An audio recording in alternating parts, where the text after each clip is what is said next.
Hi, my name is Sam Led, and welcome to The Fearless Now. This is for you in the nosebleed seats, if you're looking for an easier way to approach anxiety, stress, and unhealthy habits from the inside out. There's no techniques and no strategies, so sit back, relax, and let me be your peace of mind Uber driver, here on The Fearless Now.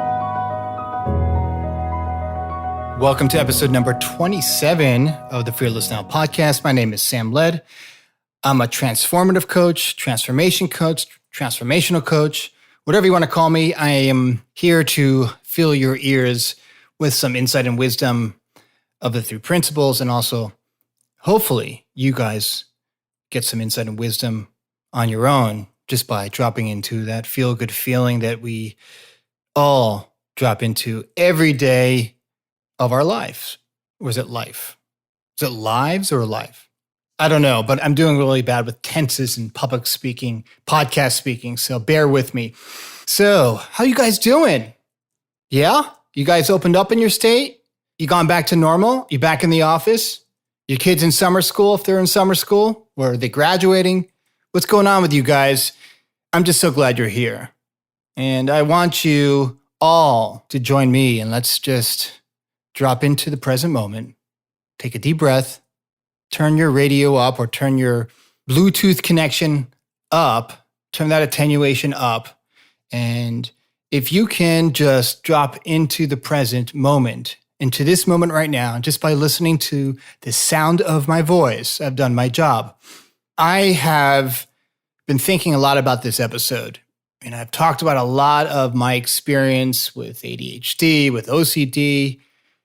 And I realized, not just by talking about it on this podcast, but in my life, I think I've racked up over 10,000 hours of ADHD thinking. I mean, if there was a PhD for ADHD, I think I would get an honorary doctorate. Hopefully it would be from Stanford or Harvard, but I doubt it. Maybe, was it University of Phoenix? No offense to University of Phoenix. I'm sure it's a wonderful school. And when I think about that, I've logged or racked up over 10,000 hours of ADHD thinking and OCD thinking and anxious thinking. I'm sure it's probably 100,000 hours or more. I don't know. But if there was an internal odometer inside me clicking, the old analog odometers, for those of you that remember like analog stuff from the 80s and old cars before technology turned it around and made it into, like the analog odometer that were in ancient cars from the early 2000s, maybe not. Maybe it's the 90s, the 80s, before everything went digital. I still think in analog. And so for me, 10,000 hours or more of ADHD thinking is just mind-boggling. And when I think about that even more, I think that my brain, which is just a machine, just like your brain is just a machine, has become habituated to 10,000 plus exponential hours of ADHD thinking. And when I think about it, and as a middle-aged adult, still with that ADHD label, walking around with an ADHD hat on, you can't see the hat, but I, at moments, see the hat on me. And then I don't see it. I don't see how my ADHD brilliant supercomputer of a mind has sometimes been a real pain in the butt. Now, I'm really trying to make light of ADHD and OCD and anxiety, the cocktail that I have been diagnosed with years ago, because a lot of people are suffering in their diagnosis. A lot of people are suffering in their thinking. A lot of people are suffering at this moment, thinking they're thinking, caught up in their heads, stuck in quicksand. And it's not easy. It's one of the hardest things in the world to explain to someone who is not caught up, who is not suffering. And it's not tangible. You can't touch ADHD. You can't touch OCD. It's made up. It's thought, right? So when I think about 10,000 plus hours of ADHD or OCD, I'm thinking about going back to my childhood even before ADD was around, and I was diagnosed with a learning disability that to this day, I can't even tell you what it means. Or I can't even explain it to you. to this day. Visual motor this or something visual motor is not working. It's so bizarre to get a diagnosis from a school psychologist and not to this day know what the hell it's all about. But I could tell you it wasn't fun getting that diagnosis and having to live with that label through most of my early years in education through up to high school. So when I think about going to a school psychologist at the age of 7 or 6, I think it was, and being diagnosed with this label, and then my teachers knowing about it, my parents knowing about it, some very close friends knowing about it, but still they thought it was it was kind of like Invasion of the Body Snatchers, like I was taken over by this alien visual motor deficit creature from in another galaxy. And it's so strange when I think about it now because it absolutely means nothing. It's more thoughts packaged up by a guy with a couple initials after his name. Looking it up, I was taking I think you take scholastic tests, like the Wechsler and whatever it is, doesn't even matter. And he did all the computations, whatever answers I gave him, and he came up with this label. And maybe he was right. I don't know. But years later, after walking around with this label in academia, my early years, from elementary school to high school, and excelling in advanced placement English and history, getting A pluses and debate and these other subjects, this other side of my brain, right? And then with mathematics and with organic chemistry and all that nonsense, no offense to people that love mathematics and chemistry, I had to go to another building in high school and get a tutor to help me after school with this. Okay, and in my mid-40s now, thinking about that, I don't even use any of that. Zero, zilch. And I remember how embarrassing it was after school to stay after school and have to go to that building. And sometimes my friends would see me walk in there and they could think whatever they wanted to think. It was like scholastic PTSD. Now, think about that for a second. And I'm sure there are people out there, a lot of people out there in this world, in this kind of westernized, quote unquote, puritanic society we live in, where there are rules and regulations, and you have to do it this way. You have to sit up straight in your chair, and you have to listen to the teacher, and you can't talk out of turn. You got to raise your hand. You even got to get a pass to go to the bathroom. Well, then here comes me. I got a lot of strengths in English and creative writing and thinking outside the box kind of stuff, right? But reading comprehension, I couldn't remember. We were reading in some scholastic news journal, and then we had to take a reading comprehension test. Like, it really matters right now where I'm sitting. And all of you probably that have either suffered with a learning disability or have given that label, thinking that you're damaged goods, right? And now it doesn't even matter. None of it matters, but it's been recorded, habituated, packaged up in an old tape in the back of your mind that hits play sometimes when we're feeling really hopeless and we're feeling really overwhelmed. And for my ADHD kind of mind, that tape has hit play many times. Now, I'm not asking for pity. It is what it is. And we all have our growing edge. None of us are perfect. But thank goodness I had some really, really great strengths. And so getting back to my academia, my scholastic years, getting to college was like a blessing. It was like the sky opened up and I had a reprieve. I could really dive into subjects that I loved, like psychology and writing and communications and that kind of thing. And college was wonderful. And I did really well. I was on the honor roll and all that stuff. It doesn't even matter. But when I got to adulthood, I realized that none of the hard extra work I had to do, the tutoring, working extra hard in areas which I was not good at, which I had a deficit in, which supposedly I had a deficit in. Yeah, I did have a deficit in. I didn't know what the hell I was doing in math. I still got B's and C's, and I got 1 D. But looking back at that, and then fast forwarding into adulthood, and realizing that that diagnosis was complete nonsense, but realizing I had a sniper mind, and I talk about that sniper mind in another episode where, I'm overstimulated a lot, and, I sometimes miss certain details. I'd lose things. I'm a little hypersensitive. I might interrupt you. but I'm a nice guy, right? So in 2000, I remember like it was yesterday, and finally getting a diagnosis called ADHD. And it was in March of 2000, and I wrote this down. Yeah, I did write it down. And it was like the last 20 plus years of thinking that I was not only defective, but there was a missing piece, and that for the rest of my life, until old age, I would have to tell everybody, hi, my name is Sam. I'm a smart guy, but I got a lot of deficits in one area that I'm fucked, right? I'm broken. And then when I was given that diagnosis with ADHD and a little bit of OCD, it was like, oh, that really sucks. Because in the real world, in the world of making a living, in the real world of economies of scale and paying your rent and doing all the adult stuff, none of that mattered. Either you published or you perished. Either you produced or you're fired. Either you follow your employer's guidelines if you're working for a company, or you're a teacher or you're a doctor, or you're fired. It's very simple. I mean, we all have rules we have to follow. Some of them are really great. Some of them are a little bit ridiculous. But there is a structure in life, in adulthood, that we need to follow. And for someone like myself, that's been a struggle. So yeah, I got exponential hours on the odometer for ADHD and OCD. However, there is a silver lining to all this.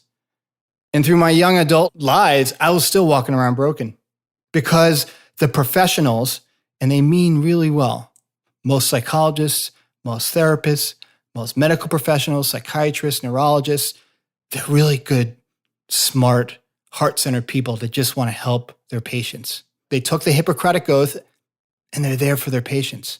But when I saw years and years later, after that diagnosis, that they got it backwards, that maybe there's more beyond their diagnosis and their testing that was created by guys in lab coats wanting to help, wanting to figure things out for people that, had different kinds of brains, different kind of neural processing and different kind of neurotypes, that maybe we were looking at everything when it comes to mental health, or it comes to learning disabilities, or it comes to neuroprocessing and neurodevelopment of our brain the wrong way. That we all have different kinds of laptop computers running our bodily systems called the brain, the supercomputer, right? No, I don't claim to be guru on this. Don't listen to what I'm saying. Discover for yourself. Explore this for yourself. So from 2000 to 2019, I could hide it really well, but I felt broken. I felt broken when I was in love. I felt broken when I had a great job. I felt broken when I started my own alternative healing practice. I felt broken when I finally became a coach and really enjoyed the work. I felt broken when I got divorced, and I felt broken when I fell in love again for the love of my life.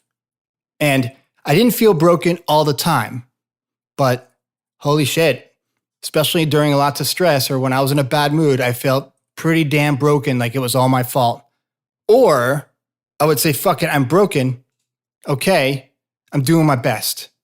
This is my best. I'm a good guy. I care about people. And I've spent most of my career worrying and caring about people. So fast forward, let's go to 2019. I always thought that I would have this thing called ADHD or an OCD and a little sprinkling of anxiety. I would have to take medication and just deal with it for the rest of my life, that it would only get worse as we get older. We kind of, we're not as spry as when we were 25, right? I always thought that would be the case. And I take a lot of vitamins. I work out. I try to eat as healthy as I can. I have some bad habits. I smoke occasionally. I'm far from perfect. I would go to therapy and talk it out when I felt overstimulated. I'd do a big brain dump, and I still do brain dumps when I'm completely out of my mind overstimulated, and I just need to write things down just to get it out. But fast forward to 2019, my partner, the woman who is the love of my life, brought me to my first 3PGC conference. And a lot of you are asking, what the hell is 3Ps? Well, I've been sharing the understanding of the 3 principles discovered by this brilliant, very ordinary man named Sydney Banks back in the 70s, who one day someone said to him, you're not your insecure thinking. You're not your thoughts. That's not who you are. You're Sid Banks. And he had this epiphany. He saw it. He had an insight. And I went to this conference, and I've always been into personal development, and my partner loves personal development. It's been a labor of love for both of us, and it's really been a great journey so far. And I've tried a whole bunch of different things. The Eckhart Tolle, Power of Now. I've dabbled in a little bit of NLP. I've done tapping. I could go on and on. There's some great modalities out there if it works for you. But when I realized in 2019 that all of that was just unnecessarily added, I did not need any of that. It was like I saw the sun for the first time. I saw my partner for the first time. I saw myself for the first time. It was in 2019. I went to my first 3PGC conference in Marina Del Rey, California. And I walked in there with a chip on my shoulder. I'm like, all these weirdos, what are they doing here? What are they talking about? Being a spiritual being in a physical body, that we're all just one thought away from mental health, that it's not our external circumstances that is causing us to feel shitty or being in a low mood, that it's thought, that we're living in a thought-based reality, narrated and created by thought. Holy cow. When I really heard it, I didn't hear it from the lecture telling me that we all have mental health within us, we just don't know it, or that our default state is mental well-being, or that we have this inner wisdom within us that is all on offer, but we don't pay attention to it enough. That the clue to calm, into wellness, into inner wisdom that's navigating us along this river called life is not in the machinery of our mind, right? It's not in the noise. It's in the present moment. It's in the quiet. It's in those moments when you're looking into your lover's eyes, like my partner's eyes, and you see nirvana, or when you're just watching a sunset, or you're just sitting quiet reading a book, or you're just sitting and doing nothing, or you're in your cubicle and you're just looking at nothing. We all experience nirvana. We just don't pay attention to it enough. So going back to this conference, I overheard a couple of some brilliant coaches that at the time I really poo-pooed. I'm like, what are these guys talking about? They're just going up there and speaking from their experience and just telling story. And there are a lot of metaphors. I'm like, okay, where's the lesson here? What's the technique? Where's the strategy? How do I fix this? Or how do I change this? And then all of a sudden, there was this gentleman who's one of the founders of the Three Principles, worked under Sydney Banks and many others. He told this story.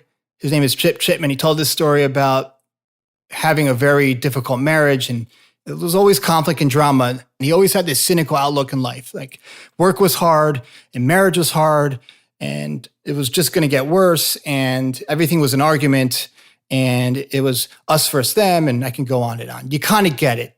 Right? Like the ego was driving everything, that there was no such thing as just relaxing while you're working. There's no such thing as being at peace and calm while you're going bankrupt, or you have a cancer diagnosis, or you have your first child. Like, yeah, there has to be stress. If there's no stress, it means that you're not doing the right things. You're not moving forward, because stress is an indication that we're busy and we're making things happen, right?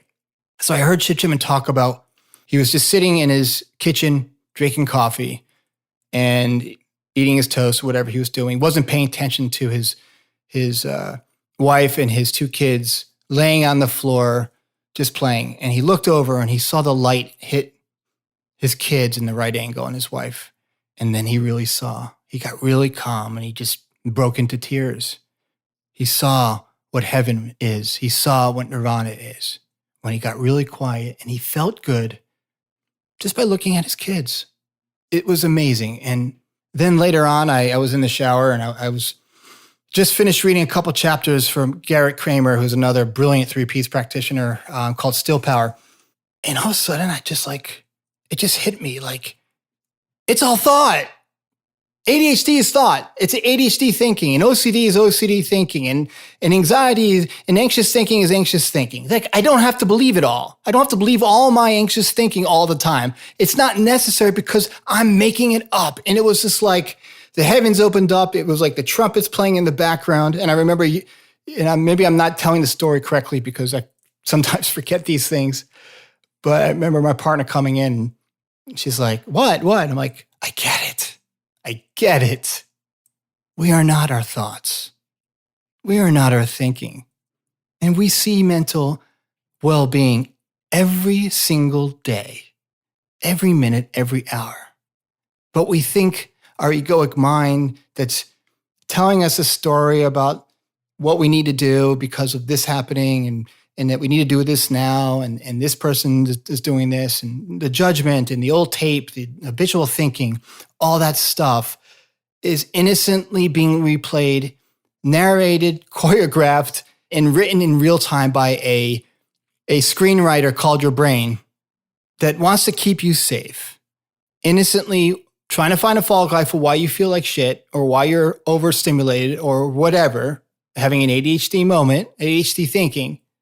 But when you realize without you at the controls, your brain's like any other laptop computer. You got to turn the computer on, right? Right? You got to put the programs in. You got to choose what program you're going to run. We have that freedom to choose the programs that we want running. And things started opening up. I finished a book that I never would have finished. I had the love of my life. We have a gorgeous relationship. She accepts me for me and I accept her for her, warts and all, right?